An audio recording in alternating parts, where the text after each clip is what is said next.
네, 오늘 그 주제는 제목은 점수화, 구간화, 최적 척도화. 조금 여러분들이 약간 생소하게 느끼실 수 있으실 거예요.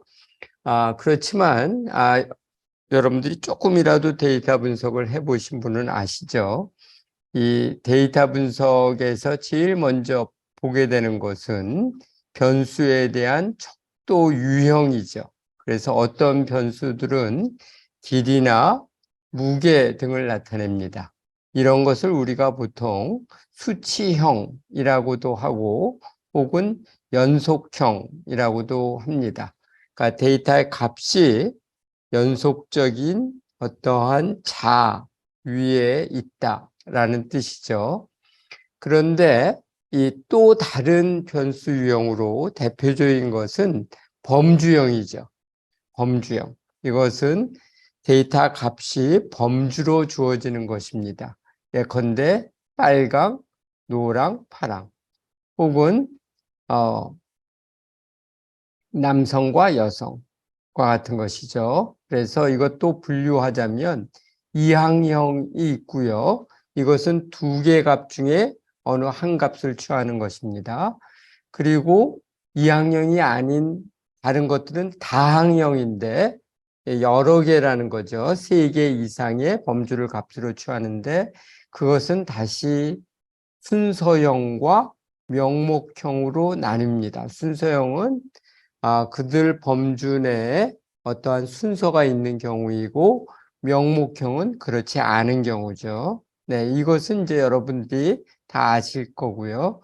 근데 이러한 척도 유형이 우리가 분석 기법을 선택하는 데 있어서 1차적인 고려 요소가 된다는 것입니다. 네, 예를 들어서 설명드리죠. 여기에 가이서 데이터를 분석해 보겠습니다. 가이서는 간헐천 데이터라고 해서 R에서는 아주 대표적인 예제 데이터이죠.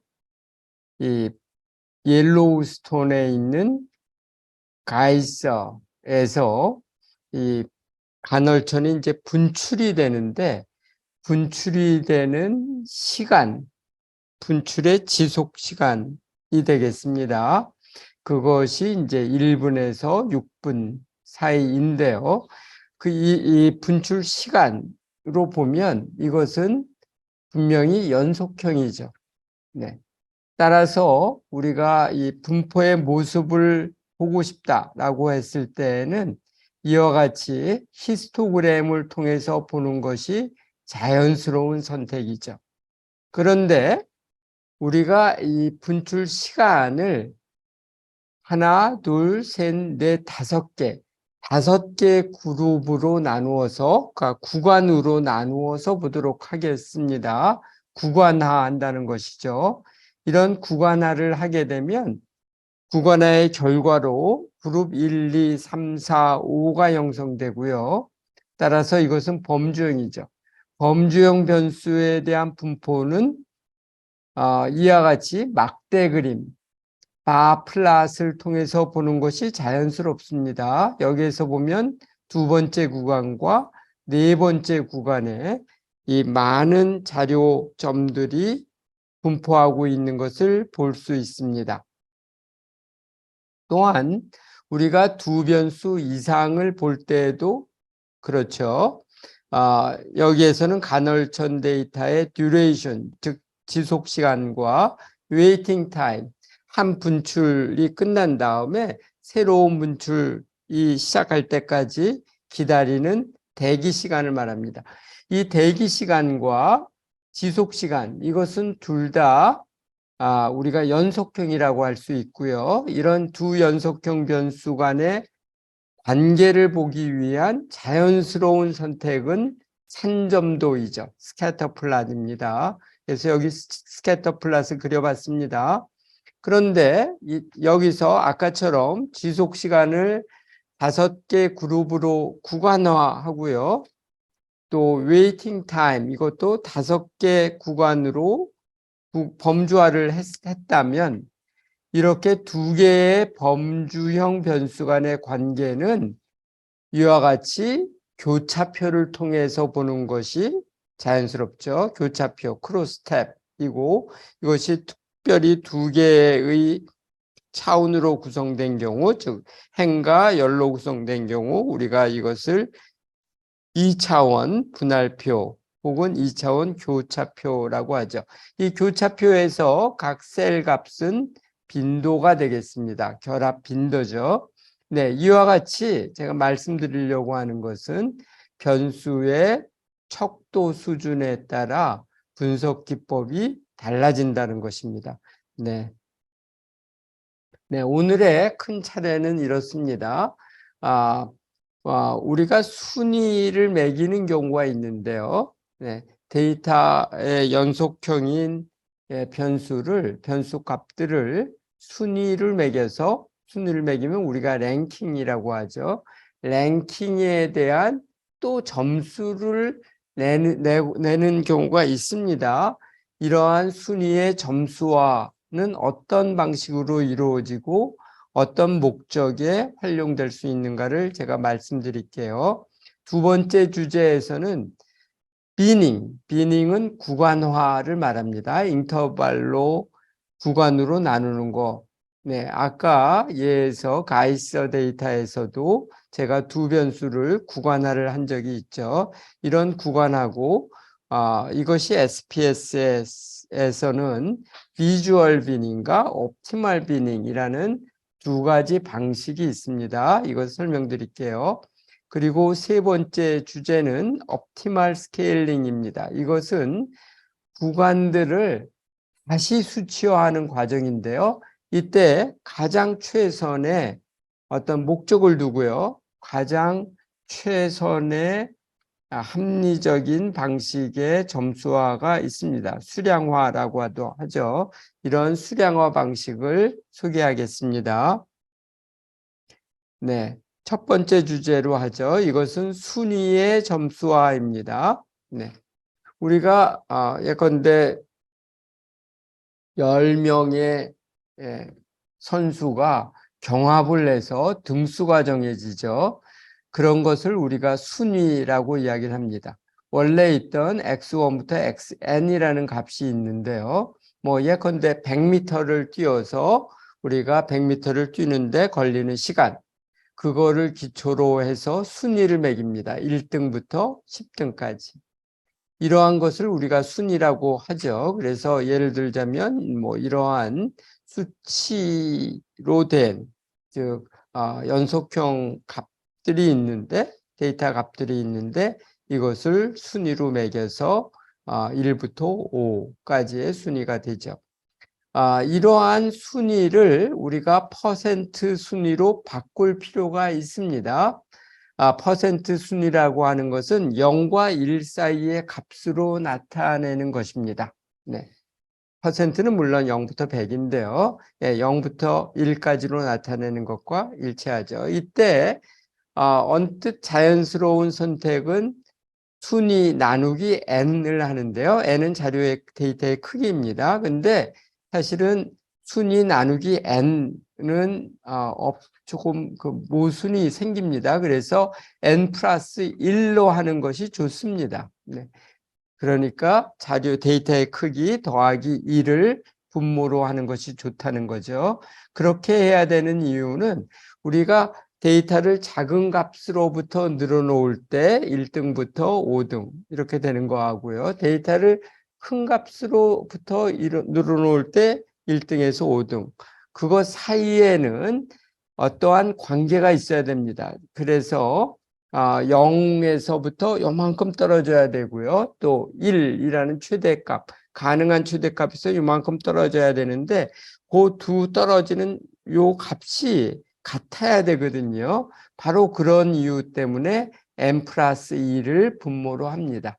그러니까 n 플러스 1의 그 구간이 간격이 생기는 것이죠. 다른 방법도 있습니다. 그런 방법이 블롬, 랭킷, 튜키의 방법인데요. 블롬은 R, 즉 순위에서 8분의 3을 뺀 것을 분자로 하는 것이고요. 투키는 순위에서 3분의 1을 뺀 값을 분자로 하는 것입니다. 네, 랭킷은 순위에서 2분의 1을 뺀 것이고요. 그리고 분모는 각각 여기에 정의된 것과 같습니다. 사실 이 퍼센트 순위로 하는 것과 다른 정의를 쓰는 이러한 순위, 퍼센트 순위를 계산하는 방법은 n이 큰 경우에는 아주 사소한 차이만 있습니다. 그러니까 여러분들이 굳이 어느 하나를 선택하고자 너무 크게 고심할 필요는 없다는 거죠. 네, 이렇게 순위를 매긴 다음에 그것을 정규 점수, 노멀 스코어로 만들 필요가 있습니다. 어떤 경우에는요, 노멀 스코어라고 하는 것을 우리가 G1부터 GN으로 표기하는데 이것은 다름이 아니라 정규 분포, 여러분들이 표준 정규 분포 아시죠? 종 모양의 어떠한 이러한 분포를 말하는 것이죠. 흔히 마이너스 3에서 플러스 3의 값을 가지고요. 0을 중심으로 합니다. 그리고 이런 종 모양의 표준 정규 분포인데요. 표준 정규 분포에 따라서 그 분위수가 생성되게 하죠. 그래서 처음과 마지막에서는 간격이 좀 띄엄띄엄 있고요. 중간 부분, 즉 대칭의 중앙선에서는 아주 촘촘히 있게 됩니다. 이것이 이제 정규 점수의 특징이죠. 정규 분포로부터 데이터의 값이 생성될 때 기대되는 값들이라고 생각할 수 있습니다. 근데 왜 이런 것을 하느냐? 다음 페이지에 보면 여기 나와 있습니다. 요새 수학 능력 시험 때문에 아주 뭐 난리가 났죠. 네, 수학 능력 시험에 여러 이슈가 있습니다. 뭐 예컨대 이 여러 과목들이 있고요. 이 각 과목들은 사전적으로 난이도를 딱 맞춘다는 것은 뭐 굉장히 어려운 일입니다. 어떠한 출제 기술과 경험을 갖더라도 이 사전적으로 난이도의 분포를 맞춘다는 건 굉장히 어렵습니다. 결과적으로 두 과목 사이에 두 과목의 점수 분포가 이렇게 나왔다고 하죠. 0점부터 100점까지고요. 그런데 우리가 두 과목의 난이도의 차이 때문에 생기는 이 편차 이런 게 우려되죠. 그래서 특히 그것이 두 개의 선택 과목인 경우에 그렇습니다. 가령 어떤 학생들은 물리를 선택했고요.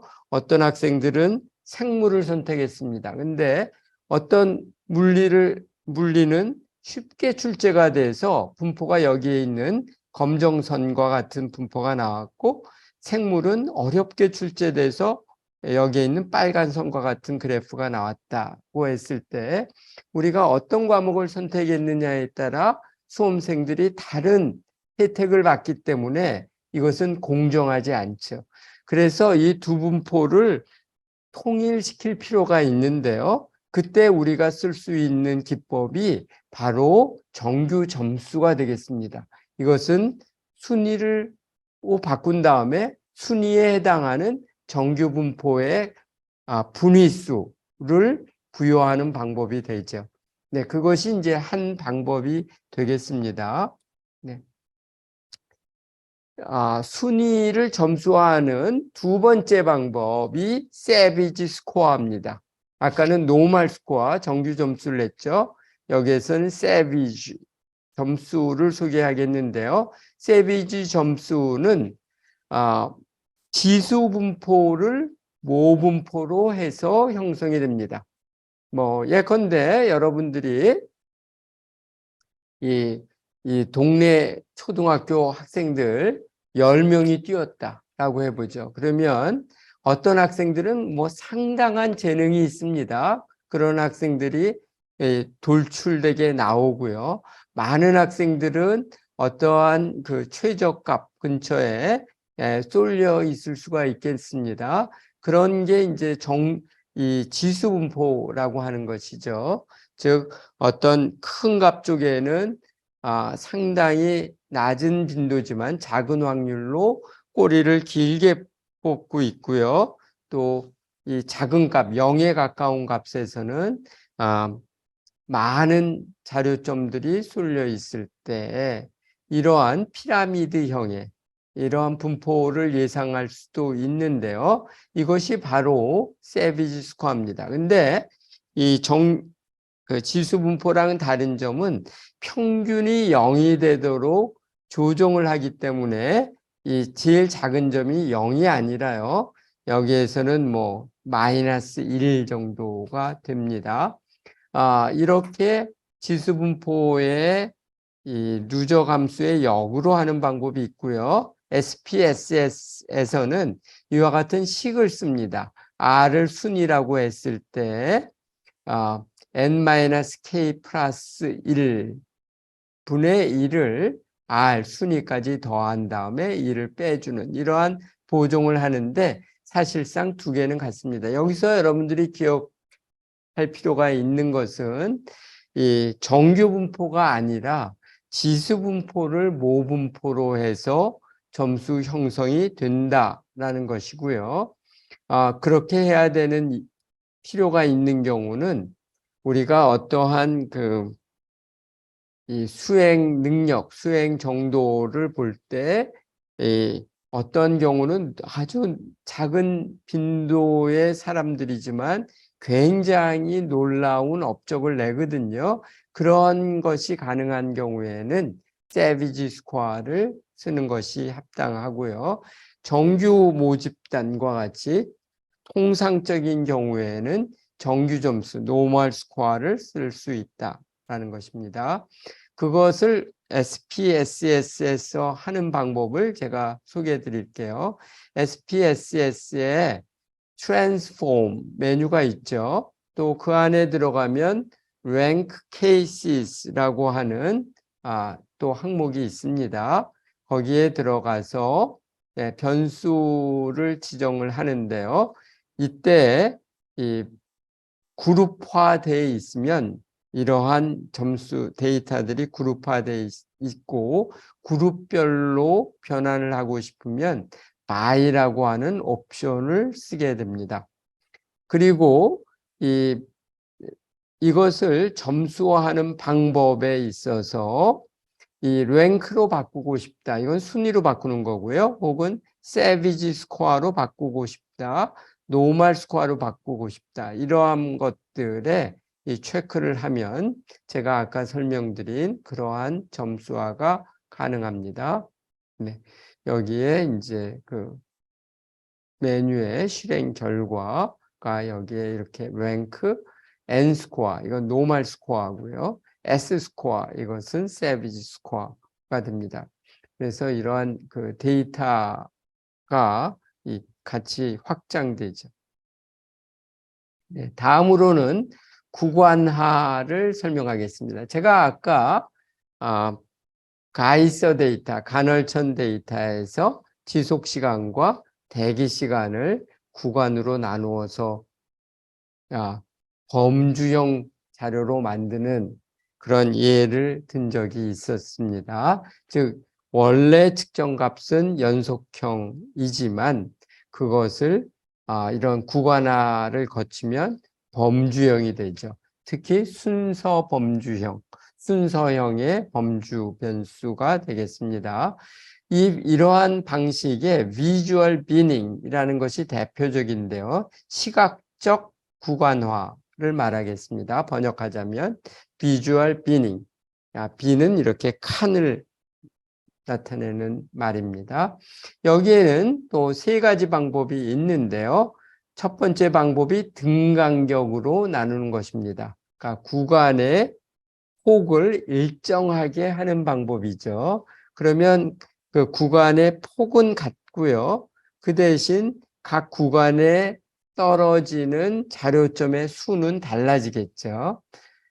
두 번째는 등 비율 구간입니다. 등 비율. 그래서 각 구간에 들어오는 자료점의 상대적 비율을 같게 하는 방법이 되겠습니다. 이렇게 하면 구간의 폭은 달라지죠. 그렇지만 각 구간에 들어오는 데이터 점의 비율은 같게 됩니다. 또 하나의 방식은 평균을 중심으로 1표준 편차, 2표준 편차, 3표준 편차 이렇게 K표준 편차 구간으로 나누는 방법이고요. 이렇게 하게 되면 이것은 일종의 등간격 구간화라고 할 수 있습니다. 왜냐하면 한 개 구간의 폭이 표준 편차만큼 되기 때문이죠. 여러분들 요새 보면 수능의 경우에 9등급으로 나누어서 이 최종적으로 쓰는 것으로 아는데요. 그러니까 점수가 수학 능력 시험을 학생들이 열심히 보면 그것이 점수로 되죠. 그 다음에 그 점수를 기준으로 해서 9개 구간으로 나누고 그것을 리포트를 하고 대학 입시에 활용을 하는 방식입니다. 이것은 일종의 비율 구간화, 등비율 구간화라고 할 수 있습니다. 물론 수능의 경우에는 각 구간에 떨어지는 그 비율이 일정하지는 않습니다. 그러니까 엄밀하게는 등비율 구간화는 아니지만 각 구간에 일정한 퍼센트를 사전적으로 정해서 정해놓게 되죠. 그래서 구간화를 하는 예라고 할 수 있습니다. 그렇게 하고자 하는 이유는 이 과목별로 이 점수의 분포를 최종 반영되는 반영 분포를 일정하게 하고자 하는 것이죠. 균등하게 할 필요가 있어서 그와 같은 변환을 하는 거라고 말씀드릴 수 있습니다. 여기 가이서 데이터를 예로 들어서 하겠습니다. 아까 했던 데이터인데요. 여기에는 일부만 있습니다. 웨이팅과 듀레이션이라는 두 변수고요. 전체 데이터는 299개 관측, 2개 변수입니다. 여기에서 비주얼 미닝을 해보겠습니다. SPSS Statistics에 Transform이라는 메뉴가 있죠. 다시 거기에 들어가면 Visual Binning 이라는 메뉴가 있고요. 이때 Equal Width Interval의 방식을 선택해 보겠습니다. 이것은 등간격 구간을 말하죠. Equal Width Interval.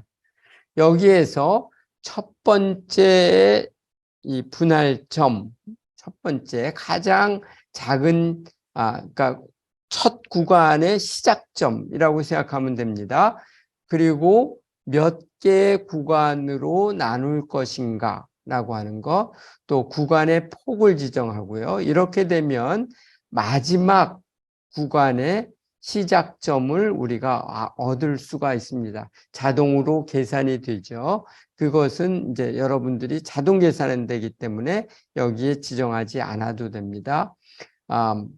이러한 방식인데요. 이때 이 first cut point나 number of cut point나 width 같은 것을 쉽게 하기 위해서 이 visual binning 창에 이와 같은 히스토그램이 제시가 됩니다. 이것을 보고 각 점의 시작점이라든지 구간의 폭이라든지 이런 것들을 여러분들이 클릭을 해서 정할 수도 있습니다.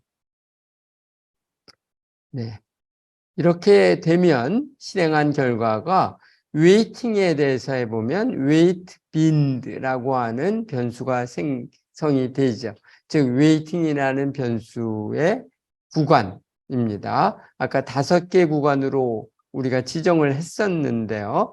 그거에 따라 결과가 4, 4, 3 뭐 이런 식으로 나오죠. 여기 1이 없는데요. 1은 아마 다른 윈도우에 있을 겁니다. 이 SPS에서 제공하는 또 다른 방법은 옵티멀 비닝입니다. 옵티멀 비닝, 이것은 최적 구간화라고 할 수 있을 텐데요. 이 구간의 이 폭이라든지 또 비율을 가변적으로 하면서 이 SPS가 내부적으로 계산을 해서 가장 최선의 것을 보여주는데요. 어떤 알고리즘을 쓰느냐면 엔트로피의 최소화라고 하는 원리를 적용합니다. 자, 이것은 여러분들이 기계학습에서 나무 모형이라는 방법이 있죠. 나무 모형, 그러니까 나무형 분류를 여러분들이 알고 있다면, 즉 나무형 분류나 회귀형 나무를 알고 있으면 이해가 쉬운데요. 어떤 외적인 변수, dependent variable 또는 타겟 변수라고 하죠. 목표 변수가 있는 경우에 쓸 수 있습니다. 그것이 이제 기준이 돼서 이러한 그 기준 변수의 엔트로피를 최소화하는 방향으로 구간을 나누게 되죠.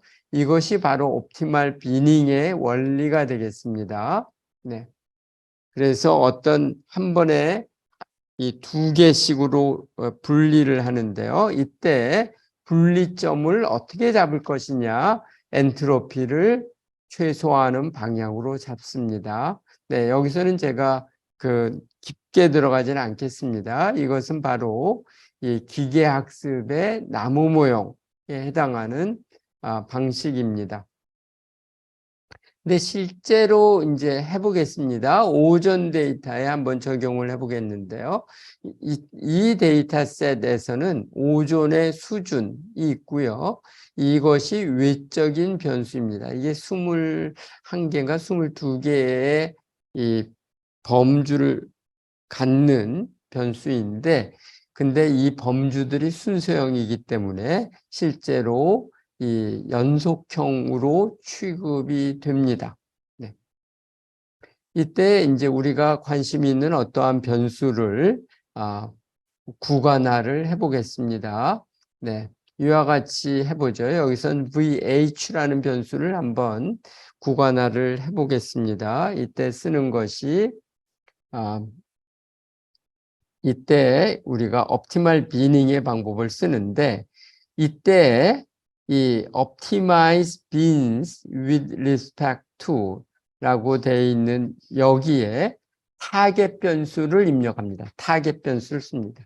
그러니까 이것이 바로 이 종속 변수가 되는 것이죠. 목표 변수, 종속 변수가 되는 겁니다. 그러니까 이것과 연관지어서 이 이 템퍼러처라는 변수네요. 템퍼러처라는 변수를 구간화를 해보자 라는 이야기가 됩니다. 그것을 하면 이와 같이 이 두 개의 구간으로 나누어진 것을 볼 수가 있습니다. 그러니까 이 케이스, 이 데이터 사례에서는 템퍼러처, 이 온도를 두 개 구간으로 나누는 것이 최적이다 라고 하는 것을 알려주는 것이죠. 이것이 좋은 방법인 것 같아도요, 실제로 많이 해보면 이 SPS의 옵티멀 비닝이 이 아무런 결과를 내지 못하는 경우가 왕왕 있습니다. 앞의 경우는 그런 경우는 아니에요. 근데 이렇게 되면 이제 실패하는 것이죠. 그래서 제가 왜 이 옵티멀 비닝이 실패하는 경우가 생기는가라는 것을 한번 챗GPT에 물어봤습니다. 그랬더니 아주 멋진 답을 주는데요. 네, 그럴듯합니다. 첫 번째는 insufficient data. 그러니까 데이터의 수가 충분하지 않다는 거죠. 그래서 이 데이터 크기가 그렇게 크지 않은 데이터에 대해서는 옵티멀 비닝이 추천할 만한 방법은 아닙니다. 실패하는 경우가 많기 때문에 그렇죠. 두 번째는 highly skewed data. 우리가 구간화를 하고자 하는 이 변수의 이 skewness가 커서, 즉 큰 값 쪽으로 기울어진 변수 또는 뭐 반대 방향으로 기울어진 경우도 그렇겠죠. 이렇게 이 스큐니스가 외도가 큰 경우에는 적당한 방법이 아니다라고 하는 것을 챗GPT가 알려주네요.